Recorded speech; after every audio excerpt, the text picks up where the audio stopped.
নমস্কার, news renaissance বাংলার সান্ধ্য লাইভে সকলকে স্বাগত জানাই। আজ একটা ধর্মীয় বিষয়ক কিছু জিজ্ঞাসা নিয়ে আমরা একজন মুফতি স্কলারকে আমাদের মাঝে পেয়েছি।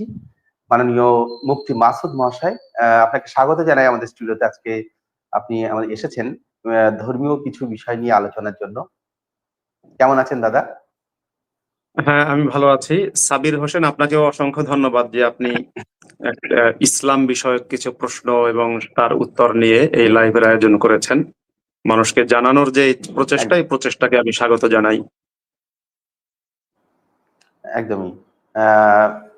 এখন যে বিষয়টা ইসলাম নিয়ে প্রশ্ন করলেই তো মানুষের ধর্মীয় অনুভূতিতে আঘাত লাগে এবং সেই আঘাত এতটাই তীব্রতর হয় যে তারা প্রাণ নিতেও তারা পিছু পা হয় না। অনেক সময় মানে প্রাণঘাতী হয় সেই বিষয়টা। তো আপনি নিজেও তো একজন ভুক্তভোগী। আপনি দীর্ঘদিন বাংলাদেশ থেকে বিভিন্ন কারণে আপনি বিতাড়িত হয়েছেন বা বলা যায় প্রাণ ভয়ে পালিয়েছেন, একরকম পালাতে বাধ্য হয়েছেন। সেই সেই বিষয়টা প্রথমে একটুখানি যদি আপনার একটু পরিচিতি যদি দর্শকদেরকে দেন, বিষয়টা কি ছিল যদি একটু বলেন, তারপরে আমরা মূল বিষয় অবতারণা করব। আচ্ছা, ধন্যবাদ। যেহেতু আপনি নিজে একজন ভারতের মানুষ এবং আপনার অডিয়েন্সদের মধ্যে ভারতীয়দের সংখ্যাটাই তুলনামূলক বেশি, সেক্ষেত্রে আজকের আলোচনার মধ্যে ভারত বিষয়ক অনেক বিষয় থাকবে। আর অ্যাজ এ বাংলাদেশি, যেহেতু আমি নিজে বাংলাদেশি, বাংলাদেশের নাগরিক, আমি এখন বাংলাদেশের বাইরে কোথাও থাকছি, কিন্তু দেশ ত্যাগ করার বিষয়টা সেই বিষয়টা বলার আগে আমি বলছি প্রথমত আমার শিক্ষাগত বিষয়টা এবং কর্মজীবন। আমি হচ্ছে, যারা ভারতের মুসলিম তারা জানে আমি হচ্ছে হাফেজ। হাফেজ মানে হচ্ছে যে কোরআন, পুরো কোরআনটা শুরু থেকে শেষ পর্যন্ত যার মুখস্থ, আমি সার্টিফিকেটধারী হাফেজ।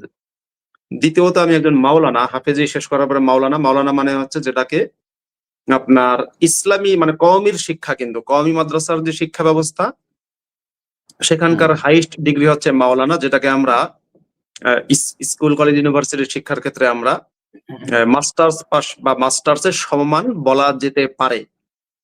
মাস্টার্সের সমমান সার্টিফিকেট মানে মাস্টার্সের সমমান দেয় না ভারত, পাকিস্তান, বাংলাদেশ, কিন্তু সমমান বলা যেতে পারে। আর তৃতীয়ত আমি হচ্ছে মুফতি।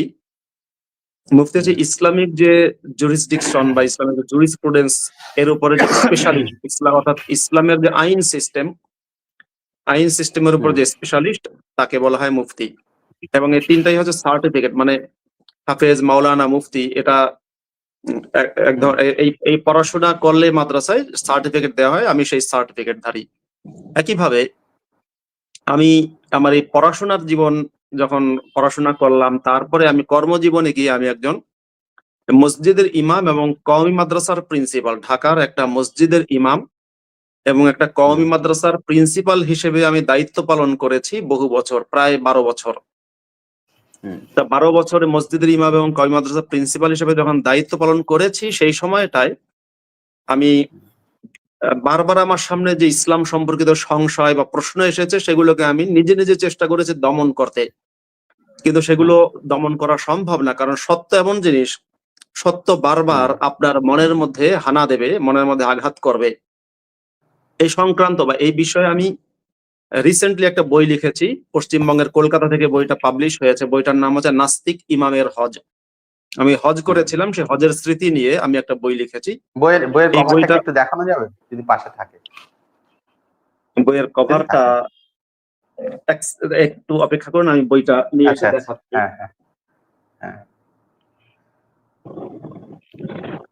হ্যাঁ, বইটা হচ্ছে এই। আচ্ছা, এই হচ্ছে বইয়ের কভার, দেখতে পাচ্ছেন, নাস্তিক ইমামের হজ। এবার এই বইটা প্রথম এডিশন প্রায় শেষের পথে, অল্প কয়েকটা বই আছে, সেকেন্ড এডিশন আসবে খুব দ্রুতই। ভালো চলছে, আমি এজন্য ভারতীয় পাঠকদের প্রতি কৃতজ্ঞ। আমি আনন্দিত। কোথা থেকে সংগ্রহ করব? কোথা থেকে সংগ্রহ করতে হবে এগুলো? এটা আপনারা পেয়ে যাবেন, এটা পেয়ে যাবেন কলকাতার কলেজ স্ট্রিটের দুটো জায়গায়। একটা হচ্ছে ধ্যানবিন্দু নামে একটা বইয়ের দোকান আছে, স্টল বা দোকান যাই হোক, এটা কলেজ কি কলেজ স্কয়ারে, কলেজ স্কয়ার বল না কলেজ স্ট্রিট, হ্যাঁ কলেজ স্ট্রিট, মানে যেখানে কফি, ইন্ডিয়ান কফি হাউস আছে, তারপরে কলকাতা ইউনিভার্সিটির যে জায়গাটায়, ওই হ্যাঁ, কলেজ স্ট্রিটের সেখানে গেলে আপনারা বইটা পাবেন। আর আরেক জায়গায় পাবেন বহুবচন নামে একটা প্রকাশনী আছে, বহুবচনের কাছেও পাবেন। আর তাছাড়া বইটা ফোন নাম্বারও দেওয়া আছে। আর খুব দ্রুতই আমাদের কাছে কপি কম থাকার কারণে আমি পিবিএস বইটা চেয়েছে। পিবিএস মানে পিপলস বুক সোসাইটি, যারা তসলিমা নাসরিনের বই প্রকাশ করে। পিপলস বুক সোসাইটি থেকে আমরা বই দিতে পারিনি কারণ স্টক শেষ। যখন স্টক অর্থাৎ আবার যখন রিপ্রিন্ট হবে বা সেকেন্ড এডিশন আসবে তখন আপনারা পিবিএস এও পেয়ে যাবেন। সেটাও কলেজ স্ট্রিটে পিবিএস এর কাছেও পাবেন, কলকাতা বইমেলায় পাবেন। তাছাড়া নভেম্বরের 2 তারিখ থেকে, যারা নদিয়া জেলার মানুষ তাদের জন্য বলছি, নভেম্বরের 2 তারিখ থেকে নিয়ে নভেম্বরের 8 তারিখ পর্যন্ত আমার এই বইটা আপনারা পাবেন হচ্ছে বগুলা বইমেলায়। বগুলায় একটা বইমেলা হয় বগুলা কলেজ মাঠে। তো ওই সময় ও বগুলা বইমেলাতে নভেম্বরের 2 থেকে নভেম্বরের 8 তারিখ পর্যন্ত এই বইটা পাবেন। আর যারা মুর্শিদাবাদের পাঠক আছেন তারা চাইলে মুর্শিদাবাদে একজন আছেন বিদেশ মন্ডল দাদার কাছেও বইটা পাবেন। আর বারাসাতে যারা নিতে চান তারা আমি আমার যে ফেসবুক আইডি আছে, আমার ফেসবুক আইডি দেখবেন আব্দুল্লাহ আল মাসুদ নামে আমার একটা ফেসবুক আইডি আছে। আমারই ছবি, আপনারা যেভাবে আমাকে দেখতে পাচ্ছেন আমারই ছবি প্রোফাইল পিকচারে দেওয়া আছে এবং ব্লুটিক ভেরিফাইড করা, ব্লু ব্যাজ দেওয়া আছে। তো ব্লুটিক ভেরিফাইড সেই আইডিটা হচ্ছে আমার নামে কিছু ফেক আইডি আছে। যদি আপনারা ব্লুটিক ভেরিফিকেশন না দেখেন তাহলে সেই আইডি কে মুফতি মাসুদের আইডি হিসেবে বিশ্বাস করবেন না। আমার নামে ফেক আইডি গুলোতে গিয়ে আবার ইনবক্সে মাসুদ মনে করে কথা বলবেন না। যাই হোক, বইয়ের প্রসঙ্গ শেষ হলো। হ্যাঁ, তো এখন এরকম বই তো বহু লেখক এর আগেও লিখেছেন। তসলিমা নাসরিনেরই বহু লেখা, আমার মেয়েবেলা বা সেই সব অন্ধকার দিনগুলি, এই যে তারও বহু লেখা, লজ্জা, এই বইগুলো এরকম প্রকাশিত হয়েছিল অনেকবারই, বহু বই প্রকাশিত হয়েছিল, কিন্তু পরবর্তীকালে বিভিন্ন চাপের কাছে নথি স্বীকার করে, আমাদের ভারতবর্ষেরই বিভিন্ন রাজনৈতিক চাপের কাছে নথি স্বীকার করে বইগুলি পরবর্তীকালে ব্যান্ড করতে বাধ্য হয়েছে সরকার, এবং তসলিমা নাসরিনকেও বাংলা থেকে বিতাড়িত হতে হয়েছে। তো আপনি কি সেরকম কোনো আশঙ্কা দেখছেন যে এরকম আপনার বইতে বিতর্কিত কিছু নিয়ে যদি কেউ যদি এটাকে ব্যান করার দাবি তোলে, সেক্ষেত্রে আপনি কি বলবেন? সেটা আমি মনে করি এটা করা উচিত না, কিন্তু সেটা সম্ভাবনা রয়েছে। আর আমি বাংলাদেশ থেকে আমি যখন ইসলামের প্রতি বিশ্বাস হারিয়ে ফেলেছি, তখন বাংলাদেশে ইমাম থাকা অবস্থায় আমি ফেক আইডিতে একটু ইসলামের বিপক্ষে লিখতাম বা ইসলাম নিয়ে সন্দেহ প্রকাশ করতাম। সেটা জিহাদি দলগুলো সামহাও জেনে গেছে। সেটা আমি অন্য লাইভে বলেছি যে কিভাবে জেনে গেল। আজকে আমি আলোচনার ডিটেলস হবে বলে আমি সংক্ষেপে বলছি। জিহাদি দলগুলো জানার পরে আমাকে হত্যার হুমকি দিয়েছে, যে ইসলামে না ফিরলে হত্যা করা হবে, খুন করবে। তখন আমি প্রাণ বাঁচানোর জন্য ভারতে আশ্রয় নিয়েছিলাম প্রথমে। তারপরে ভারতেও আত্মগোপন করে থাকতে হয়েছে বহু বছর। তারপরে এখন আমি কোথায় আছি সেটা আমি বলছি না। ইসলামের যে প্রবলেমটা, যে আমি কেবলমাত্র সন্দেহ প্রকাশ করেছি, তাতে আমাকে তারা খুন করবেই করবে, যেখানে পায় সেখানে খুন করবে। এমনকি ভারতেও গুন্ডা পাঠিয়েছিল, মানে ইসলামিক জিহাদি পাঠিয়েছিল আমাকে মারার জন্য, সেরকমটাও আমি শুনেছি। এবং ভারতের পুলিশ 2017 বা 18 সালে আপনার বাংলাদেশ থেকে কিছু জঙ্গি যারা ভারতে ঢুকেছে তাদেরকে ধরেছিল। তারা কি আমাকে মারার জন্য ঢুকেছে নাকি অন্য কোনো কারণে সেটা আমি জানি না, কিন্তু ধরেছিল। তো ওর পর থেকে আমার আরো বেশি সাবধান থাকতে হয়। ভারতেও বহু হুজুর তাদের লাইভে কিন্তু আপনার নাম করে বলেছে যে আমরা জানি আপনি কোথায় আছেন, এবং আপনাকে হুমকি দিয়েছে লাইভে, আমি নিজে শুনেছি বহু ভিডিওতে। বিশেষ করে ব্রাদার রাহুল নামে একজন সালাফি জঙ্গি আছে। এই ব্রাদার রাহুল হচ্ছে, তার রাজনৈতিক কানেকশনও থাকার সম্ভাবনা রয়েছে। এই সালাফি জঙ্গি হুমকি দিয়েছে, আমার ঠিকানা জানে, সে কথা সে বলেছে। এবং সে এবং তার যে জঙ্গি দল আছে তারা আমার ঠিকানা পাওয়ার চেষ্টা করেছে বা করছে। আমি ভারতে নাকি নেপালে কোথায় আছি সেটা খুঁজে তারা যে চেষ্টা করছে সেটা আমার মনে হয়, এবং তারা এটাকে পুণ্যের কাজ মনে করছে। এবং এটা সত্যি আসলে ইসলামের পার্সপেক্টিভ যদি থেকে দেখি তাহলে এটা পুণ্যের কাজ। অর্থাৎ ইসলাম বলছে এই যে মানুষ খুন করার যে আইডিওলজি, দেখুন পৃথিবীতে প্রায় 4200 বা 4300 ধর্ম আছে। এর মধ্যে অন্য সব ধর্ম হচ্ছে আধ্যাত্মিকতা প্লাস কিছু ভুলভাল কথাবার্তা, কিছু আধ্যাত্মিকতা, কিছু ভালো কথা, কিছু ভুল কথা, এগুলোর সংমিশ্রণেই ধর্মগুলো তৈরি হয়েছে। আর কিছু ধর্ম হচ্ছে অহিংসার কথাও বলে, যেমন বৌদ্ধ ধর্ম, গৌতম বুদ্ধ সারা জীবন, এটা যদিও বৌদ্ধ ধর্ম না, এটা একটা ফিলোসফি মনে করি, সারা জীবন অহিংসার পক্ষে কথা বলেছেন। কিন্তু ইসলামই হচ্ছে একমাত্র ধর্ম, বা ইসলামী হচ্ছে সবচেয়ে পৃথিবীর ব্যতিক্রম ধর্ম, যেটা ধর্মের আড়ালে একটা, একই সাথে ইসলাম একটা ফ্যাসিবাদ, একই সাথে ইসলাম একটা নাৎসি মতাদর্শের মতো একটা মতাদর্শ, একই সাথে ইসলাম একটা খুন এবং ধর্ষণ করতে উৎসাহ দেয় সেরকম একটা ধর্ম। ইসলাম কিন্তু ব্যক্তির, আপনি নিজে মুসলিম ফ্যামিলির ছেলে হিসেবে আপনি হয়তো আমার সাথে একমত হবেন, ইসলাম প্রত্যেকটা মানুষের সবকিছুকে দখল করে নেয়, এবং ইসলাম রাষ্ট্রের সবকিছুকে, ইসলাম হচ্ছে দখলদারিত্বে বিশ্বাস করে, যে যা কিছু আছে অন্যের এবং তোমার সবকিছু ইসলামের কাছে, মানে ইসলামের অনুগত বানিয়ে দাও। ইসলাম শব্দের অর্থ, যেহেতু আপনি ভারতের জন্য বলছি, ভারতের বেশিরভাগ মানুষ জানে যে ইসলাম অর্থ হচ্ছে শান্তি। এটা কোত্থেকে শিখেছে তারা আমি জানি না, কিন্তু ইসলাম শব্দের অর্থ আত্মসমর্পণ করা, আর মুসলিম মানে হচ্ছে আত্মসমর্পণকারী। এই আত্মসমর্পণটা কার কাছে? এটা হচ্ছে আল্লাহর কাছে, আল্লাহর রাসূলের কাছে, এবং হচ্ছে ইসলামের কাছে, আল্লাহর যে দেয়া বিধান হুকুম, আল্লাহর যে হুকুম বিধান, এর কাছে আত্মসমর্পণ করা। তো আমরা যারা মাদ্রাসায় পড়েছি, আপনি সম্ভবত মাদ্রাসায় পড়েননি, আপনি হয়তো সাধারণ শিক্ষা গ্রহণ করেছেন স্কুল কলেজে, কিন্তু আমরা যারা মাদ্রাসায় পড়েছি আমাদেরকে কিন্তু আপনি শুরুতেই বলেছি, আমি একেবারে শুরু থেকে শেষ পর্যন্ত আমার শিক্ষা পুরোটাই মাদ্রাসায়, কল মাদ্রাসায়। আমাদেরকে ইসলামের পুরো অনুসারী হিসেবে তৈরি করা হয়েছে এমন ভাবে, যে ধরুন আমাদের বডির প্রত্যেকটা পার্টের মধ্যে, যে পশবের গোড়ায় গোড়ায় ইসলাম ঢোকানো হয়েছে। আমাদেরকে মাদ্রাসায় হুজুররা বলেছেন, খাবার শুরুতে এই দোয়া, খাবার আগে এই দোয়া, মানে খাবার শুরুতে এই দোয়া, খাবার শেষে এই দোয়া, দাওয়াত খাওয়ার আগে এই দোয়া, দাওয়াত খাওয়ার পরে এই দোয়া, বাথরুমে ঢোকার আগে এই দোয়া, বের হওয়ার পরে এই দোয়া, আয়না দেখার দোয়া আছে, দুধ পান করার দোয়া আছে, ঘুমানোর আগে দোয়া আছে, ঘুমানোর পরে দোয়া আছে, ঘুমানোর সুন্নত তরিকা আছে, যে এই পদ্ধতিতে ঘুমাতে হবে, যেমন ডান কাঁধ হয়ে ঘুমানো। এরকম ভাবে জীবনের প্রত্যেকটা ক্ষেত্রে, মানে খাওয়া দাওয়া, ঘুমানো, স্নান করা, টয়লেট করা, সমস্ত ক্ষেত্রে মোহাম্মদের আদর্শ, মোহাম্মদের পদ্ধতি, যেটাকে সুন্নত বলে, সেটার অনুসরণ করতে আমাদেরকে শেখানো হয়েছে। এবং এটা এক ধরনের আর্মি ট্রেনিং। কওমি মাদ্রাসা যেগুলো আছে সারা বিশ্ব জুড়ে, এটা না হয় মানলাম কিছু জীবন চর্চা, সেটা ভুল হোক বা খারাপ ঠিক হোক সেই প্রশ্নে যাচ্ছি না, তো ভুল কিছু মানে জীবন চর্চা হয়তো শেখানো হয়েছে, সেটাকে আমি মেনে নিলাম তর্কের খাতিরে। কিন্তু একটা জিনিস আমি খুবই ব্যথিত বা শঙ্কিত, যেটা দেখছিলাম কিছুদিন আগে, একটা ভিডিও ভাইরাল হয়েছে বাংলাদেশের কিছু মাদ্রাসায় ছোট ছোট শিশু, বয়স 7, 8, 9, 10, ম্যাক্সিমাম 10-এর বেশি নয় কারণ, তাদেরকে শেখানো হচ্ছে হিন্দুদের পূজায় গেলে ইমান নষ্ট হয়। মানে এই ধরনের কথা তাদের শিশু মনে, তাদেরকে এইভাবে সুর করে করে তাদেরকে শেখানো হচ্ছে। হ্যাঁ, মানে আমরা যেরকম ছোটবেলায় পড়েছি, পাখি সব করে রব রাতি পোহাইলো, হ্যাঁ, কাননে কুসুম কলি সকলই ফুটিল, ঠিক সেরকম কবিতার ছন্দে হিন্দুদের পূজায় গেলে ইমান দুর্বল হয়ে যায়, এরকম সুর করে করে তাদেরকে পড়ানো হচ্ছে।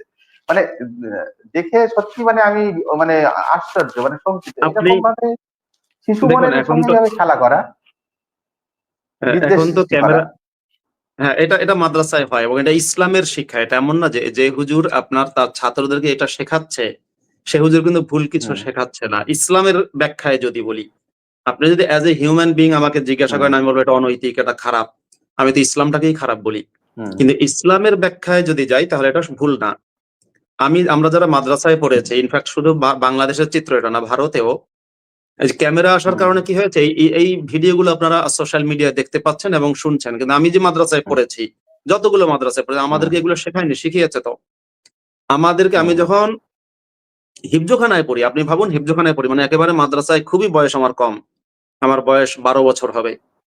সেই সময় আমাকে একটা গজল, মানে ইসলামী সঙ্গীত, যেখানে আপনি জানেন ইসলামে কিন্তু মিউজিক ইনস্ট্রুমেন্ট হারাম, মানে ঢোল, তবলা, হারমোনি, গিটার, বাঁশি, এগুলো সব ইসলামে হারাম।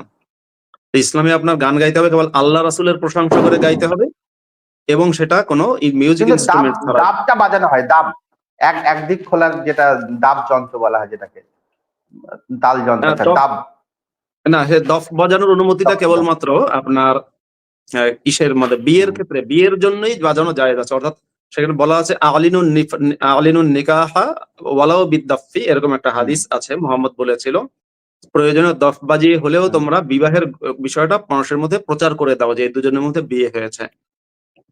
এছাড়া দফ বাজানোর অনুমতি আছে কিনা এটা নিয়ে উম্মতের আলেমদের মধ্যে মতানৈক্য বা মতবিরোধ আছে, কিন্তু অন্য কোনো বাদ্যযন্ত্র যে জায়েজ নেই এটা এটা একেবারে এই বিষয়ে কোনো ইসলামিক স্কলারের কোনো দ্বিমত নেই। তা আমরা যারা মাদ্রাসায় আর পড়েছি দাউদ আমাদের নবী, আমরা আমরা সবাই জানি দাউদ নবী বাঁশি বাজাতেন খুব ভালো, এটা কি সত্যি? এটা মিথ্যা কথা। দাউদ নবী বাঁশি বাজাতেন এটা মিথ্যা কথা।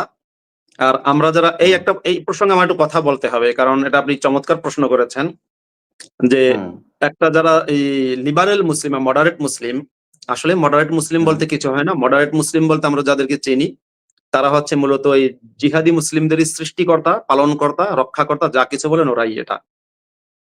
তো দাউদ নবী বাঁশি বাজাতেন, মিথ্যা কথা। দাউদ নবী সঙ্গীত আপনার কোনো হাদিসে নেই, এগুলো কোনো হাদিসে নেই। বরং দাউদ নবী তার যে কি তার উপর, মানে আমি একেবারে ইসলামের ব্যাখ্যা থেকে বলছি, কোরআন হাদিস থেকে। দাউদ নবী তার উপরে নাজিলকৃত যে কিতাব ছিল জাবুর, সেই কিতাবকে তিনি সপ্তাহে একদিন পাঠ করতেন, সেগুলো শোনার জন্য মাছেরা নাকি হাজির হতো। যদিও কোরআনে জাবুর পাঠে মাছেরা হাজির হতো সেটা বলা হয়নি, কোরআনে বলা হচ্ছে إذ يعدون في السبت إذ تأتيهم حيتانهم يوم سبتهم شرعا ويوم لا يسبتون لا تأتيهم كذلك نبلوهم بما كانوا يفسقون। কোরআনে বলা হচ্ছে যে শনিবারের দিন মাছেরা আসতো। হাদিসের মধ্যে বলা হয় যে দাউদ নবী জাবুর পাঠ করতেন, সুললিত কণ্ঠে তিনি পাঠ করতেন, কণ্ঠ সুন্দর ছিল, সেটা শোনার জন্য তখন মানে প্রাণীরা পর্যন্ত, পাখিরা এবং মাছেরা সেটা শুনতে আসতো। কিন্তু সুরের মানে সুর তো ইসলামে নিষিদ্ধ না, মানে গলার সুর নিষিদ্ধ হচ্ছে মিউজিক ইনস্ট্রুমেন্ট। আমরাও তো মাদ্রাসায় গান মানে ইসলামী সঙ্গীত বা গজল, এটাকে বলা হতো গজল। আজানটাও তো একটা সুর, আজানটা সুর, কোরআন তেলাওয়াত সুর, কোরআন তো সুর করে পড়ে, তাই না? মসজিদে ইমাম সাহেবরা কোরআনকে সুর করে পড়ে। আমি এখন কোরআন সুর করে পড়ছি না, কারণ এটা তো কেরাতের অনুষ্ঠান না, এটা হচ্ছে আপনার লাইভ। এখানে আমি কোরআনের আয়াত যেগুলো পাঠ করবো নরমালি সাধারণ আরবি হিসেবে পাঠ করব। কোরআন সুর দিয়ে আমিও পড়তে পারি। এখন আমাদেরকে মাদ্রাসায় গজল শেখানো হতো, অর্থাৎ ইসলামিক সঙ্গীত। সেই গজলের মধ্যে একটা গজল ছিল যেটা 12 বছর বয়সে আমি শিখেছি, সেটা হচ্ছে অস্ত্র হাতে নাও মুজাহিদ, অস্ত্র হাতে নাও, ঘুরে ঘুরে হত্যা করো কাফের যত পাও। এখন সেটা আমার সেই 12 বছর বয়সে, সেটার তো ভিডিও নেই, কারণ আমার সে সময় ক্যামেরা কি জিনিস অনেকে চিনতই না, বা ক্যামেরা ছিল না সেটা বলছি না, কিন্তু ক্যামেরা অনেকে চিনতো না, আর থাকলেও সেটা খুবই এক্সপেন্সিভ এবং রেয়ার একটা জিনিস, অর্থাৎ সবার হাতে হাতে থাকতো না, গরিব মানুষের হাতে তো সম্ভব না।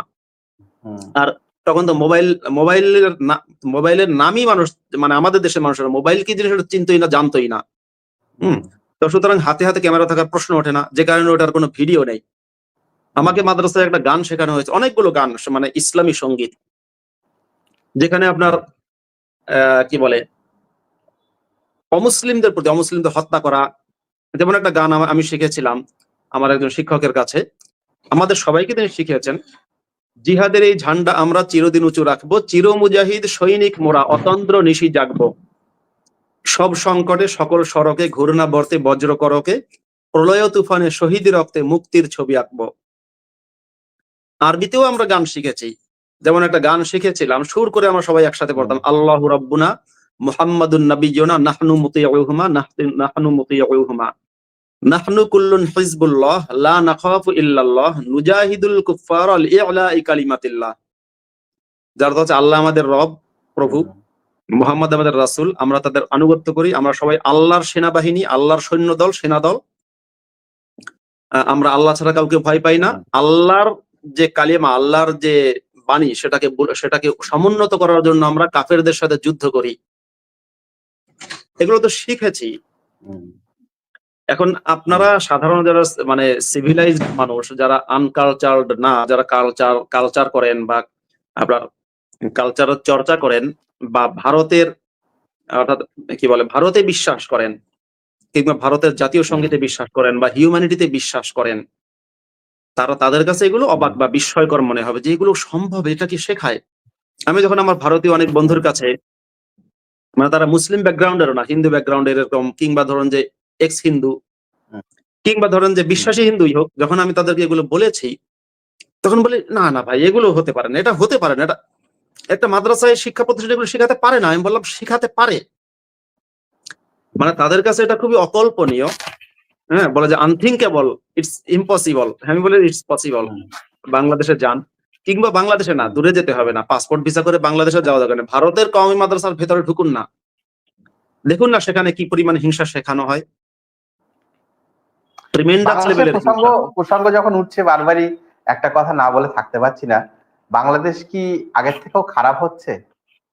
এটা আমার একটা প্রশ্ন। মানে আমি জুলাই বিপ্লবের সময় আমি সত্যি আশাবাদী ছিলাম যে বাংলাদেশ হয়তো নতুন প্রজন্ম ছাত্রছাত্রী যাদেরকে জেন জি বলা হয়, তারা হয়তো নতুন কিছু একটা বিপ্লব আনবে। বাংলাদেশ হয়তো বেটার বাংলাদেশ হবে। কিন্তু সত্যি আশাহত হচ্ছি যে সেটা হয়তো আমার ভুল ধারণা ছিল, বা আপনারা হয়তো সহমত হবেন বিষয়টা। আপনি কি মনে করেন? না, বাংলাদেশ আগের চেয়ে ভালো হয়নি, বরং দিন দিন খারাপের দিকে যাচ্ছে।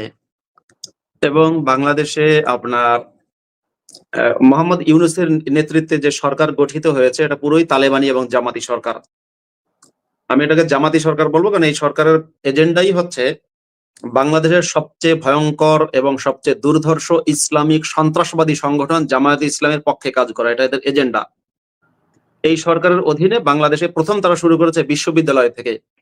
কারণ দেখুন, আপনি যদি কোন জাতির শিক্ষা ব্যবস্থায় ক্যান্সার ঢুকিয়ে দিতে পারেন, ভাইরাস ঢুকিয়ে দিতে পারেন, ওই জাতির মেরুদণ্ড নষ্ট হয়ে যাবে, ওই জাতিটা পুরো ধ্বংসপ্রাপ্ত হবে। তো বাংলাদেশের ঢাকা বিশ্ববিদ্যালয়, বুয়েটের একজন ছাত্রী সম্প্রতি ফেসবুকে পোস্ট করেছে, ভাইরাল, বলছে ইসলাম বিজ্ঞানময়, মানে ইসলামী বিজ্ঞান, এরকম একটা পোস্ট করেছে বুয়েটের একজন ছাত্রী। বুয়েটের একজন টিচার, সে ছাত্রী না, সে টিচার, আচ্ছা, তাহলে টিচার, ভেবেছিলাম ছাত্রী, টিচার যাই এই হোক। কথাটা বলেছে।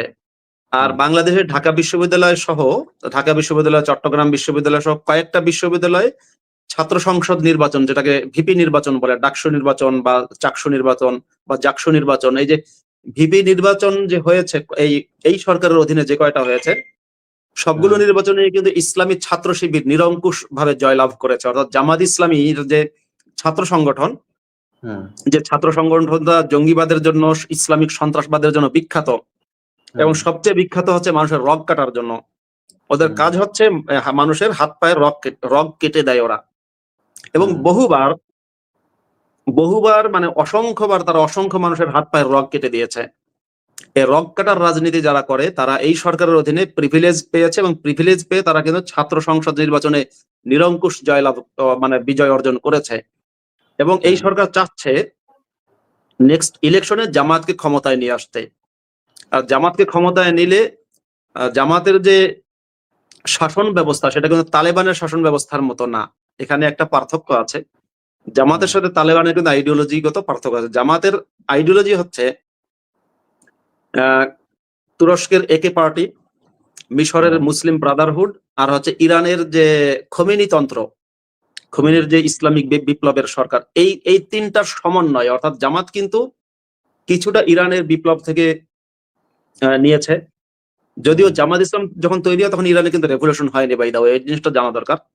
হুম, আর কিন্তু জামাত হচ্ছে মুসলিম ব্রাদারহুডের সাথে ওদের একটা ভালো ধরনের মিল আছে। যে মিশরে যখন আপনার মুরসি ক্ষমতায় ছিল, হুম, মোহাম্মদ মুরসি, মুরসিকে উৎখাত করে দিল মিশরে যে বর্তমান যিনি প্রেসিডেন্ট আছেন প্লাস সেনাপ্রধান, উৎখাত করেছেন। সে মুরসি কিন্তু ছিল মুসলিম ব্রাদারহুডের। তুরস্কের একে পার্টি কিন্তু জামাতের মতোই, কিন্তু জামাত আরেকটু বেশি র্যাডিক্যাল। মানে তুরস্কের যে এরদোগানের দল আছে একে পার্টি, তার চেয়েও আরেকটু বেশি র্যাডিক্যাল হচ্ছে জামায়াত, অনেকটা মুসলিম ব্রাদারহুডের মতো। হুম, সুতরাং জামাত ক্ষমতায় গেলে অত্যন্ত সিস্টেমেটিক্যালি কাজ করবে। অর্থাৎ জামাত ক্ষমতায় গেলে তারা কিন্তু সার্ভাইভ করতে পারবে। সার্ভাইভ করার জন্য যা যা দরকার জামাতের, তার সব টেকনিক জানা আছে। সার্ভাইভ করতে পারবে এবং তারা দীর্ঘ সময় ক্ষমতায় যাবে। ক্ষমতায় গিয়ে বাংলাদেশকে ইরানের মতোই একটা ইসলামিক প্রজাতন্ত্র বানাবে। কিন্তু পার্থক্য হচ্ছে ইরান শিয়া ইসলামিক প্রজাতন্ত্র।